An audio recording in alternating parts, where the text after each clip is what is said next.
Another thing that this icon is kind of bringing along with it is an inconsistency in spacing here. So let's add a little bit of margin to the top. Let's inspect it real quick. So let's add a little bit of margin and see if that fixes the look. We'll add the margin top property. We'll set it to 2 pixels. It doesn't seem to do anything. If we set it higher, nothing. Okay, so probably the problem is that this is being considered an inline element. So let's set it to inline block. Okay, so that pulls in our margin. Now let's change it back to 2 pixels. Okay, so that seems to center it. Now still this isn't perfect, but maybe it's a bit better than the Font Awesome one. And later, if we want to convert this into an SVG and upload to Fontastic, we can do that, no problem. So let's go ahead and move these styles over to a permanent file. So we'll open up the search form again. And here in this before, we'll set the font size to 20 pixels, but we'll use the PX2 REM to switch it over to REMs. We'll set the margin top, and again, we'll use PX2 REM,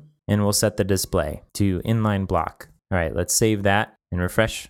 So we didn't change the color. So we'll change this to medium darker gray, save it and refresh. Okay, there we go.